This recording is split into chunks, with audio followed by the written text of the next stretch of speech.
Today I'm going to talk about flaring.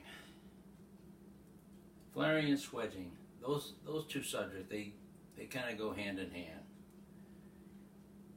There are so many different types of flaring tools out there.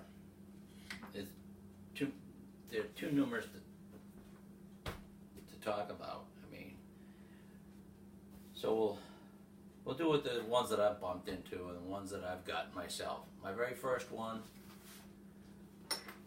when I was a young guy, I guess, is this type here, the flaring block and the yoke. And these are a two-piece that goes together like this here, and you tighten it up. There's nothing complicated about it, really.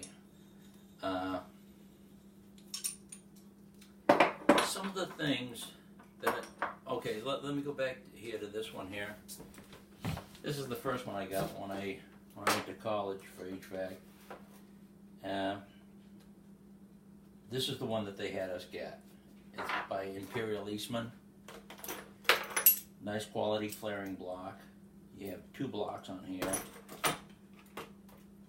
And what you also get is the yoke over here with a removable head.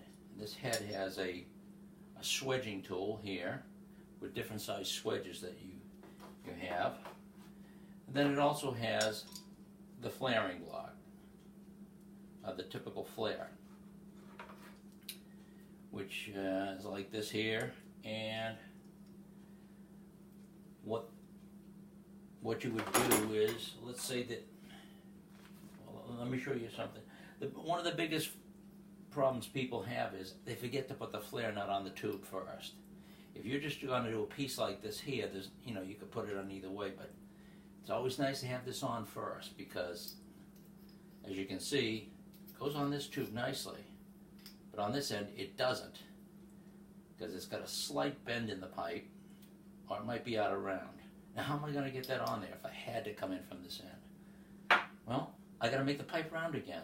How do you do that? You stick it in the flaring block like this.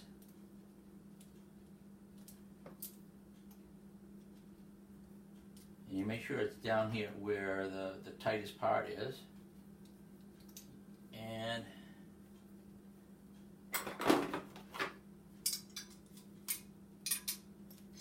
you go like this here. And what it'll do is it'll compress it down into the round shape of the original size pipe.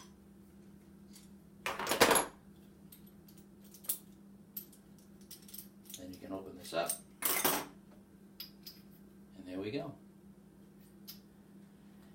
And you really couldn't see the deformity of the pipe, but if it does slide in there, you know there's something wrong with it. And then you just stick it in there. Now, right now, it'll go down here. Now you can go ahead and put this on and make your flare. Now, when you do make your flare, if you have a flaring block like this, and you're going to want this nice and tight, so that when you do use this piece here, you just don't push the tube right out of the flaring block.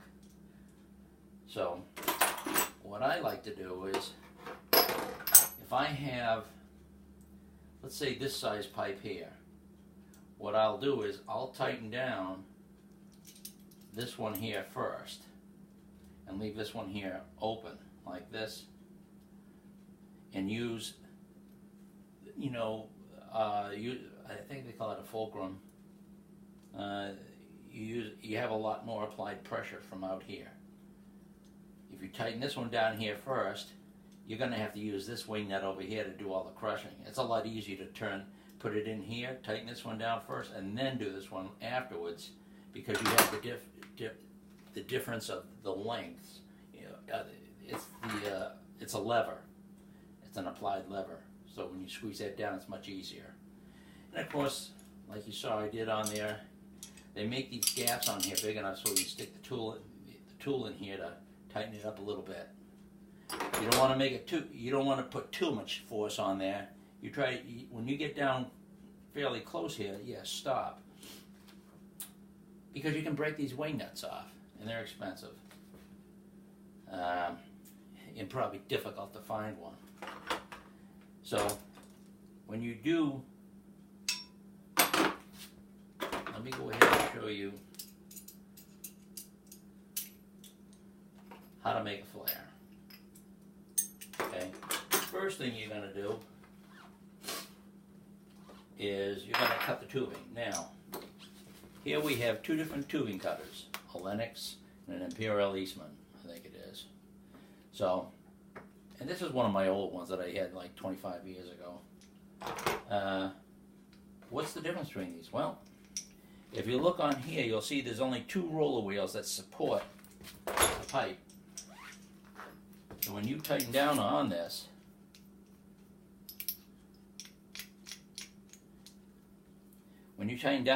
you're only being supported on the backside by two wheels. Versus the Lennox, it's got four wheels on here, and it goes almost halfway around. So you've got a larger piece of that being supported. And this here is a cheaper steel. This one here is like cast iron, very heavy.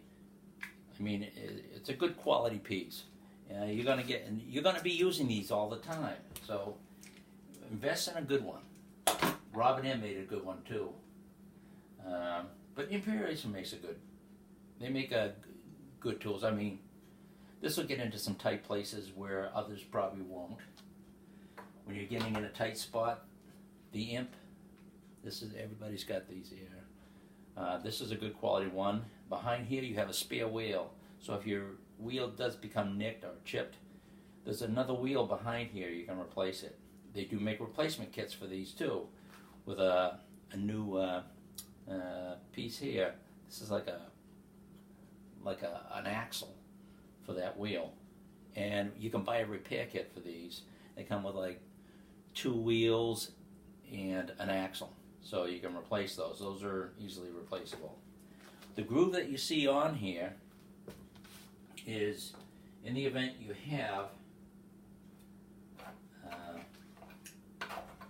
a flare and you want to cut it off because it's no good, or it's been compressed, 2 or 3 times and it's kind of thinned out.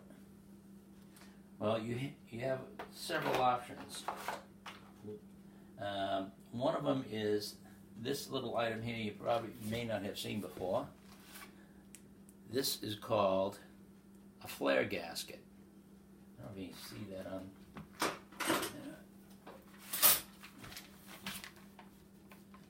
It's called a flare gasket. And what it is, it looks like a flare that's been cut off a piece of tubing. And what you would do is put this onto the piece that you want to flare, and then you put, it goes inside here, but when I put these in, or when I use these here, I don't like to just throw them in here, have a flare on here and then throw this on top of it. I like to go ahead and put this on the male side and then screw this on. So, where did that piece of copper go?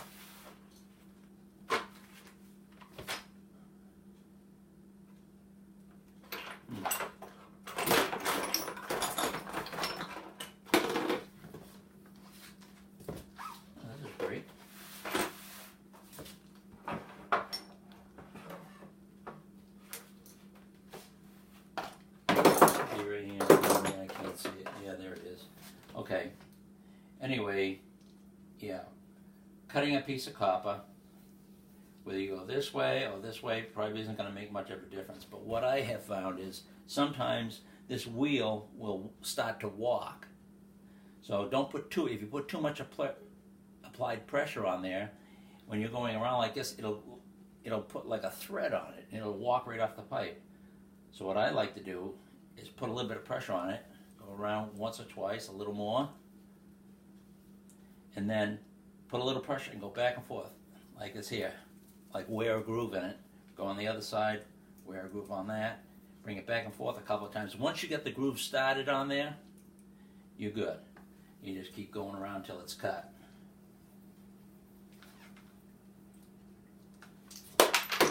Now, on the inside of this, you have a burr. This is made by General. I like this one here. It's got like 6 flutes on it, I think it is. And this is good up to 1/2 inch. It goes inside here, and it uses a real steep angle, so you don't take off a lot of extra pipe that you don't needlessly have to have. Now, if I'm working on a unit, I try to take the pipe and bend it down and go from underneath, and then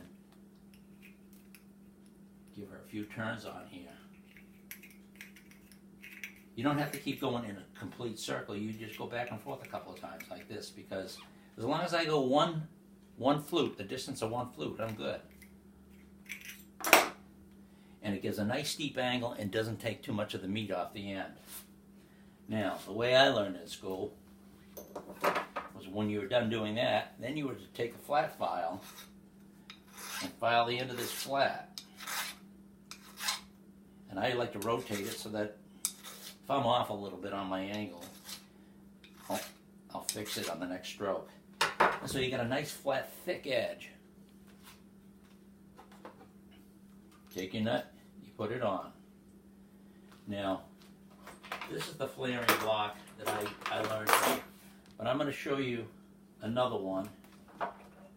This is one that Rigid makes, and a lot of you guys that are in the trade have seen these before.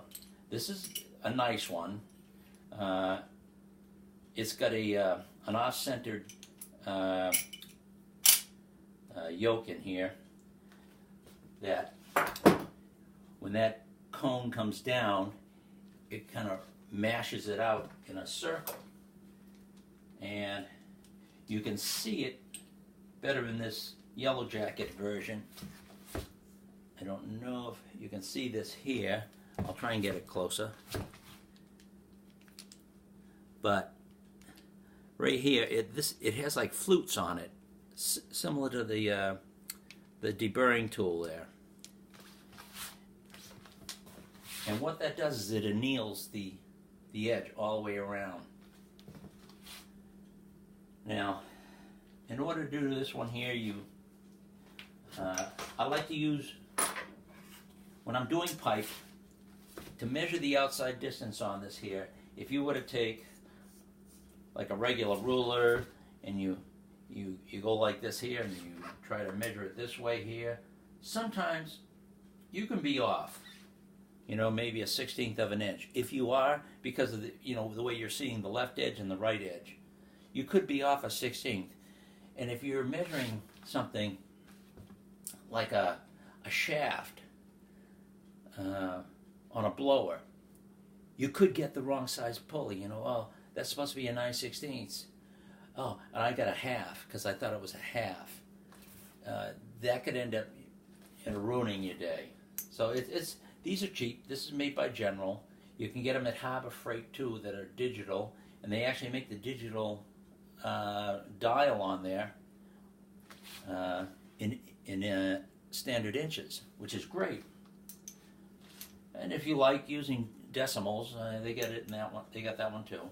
So you push this down here, and I got my pipe size here, and on here it says 1/2 inch. The other thing you got to keep in mind for your novices, 1/2 inch pipe, that's 1/2 inch pipe ACR, or outside diameter, and that's what refrigeration people use. Plumbers, 1/2 inch is not 1/2 inch. They go by the inside measurement.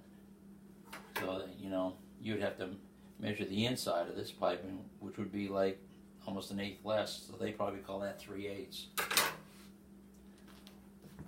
So, anyway, if you're using the flaring block like this, there we have.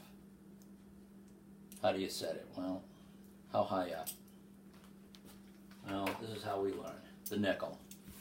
So I throw a nickel in the thing here and use this as a gauge. You want that even with the top of that pipe. And you can do that with the feel.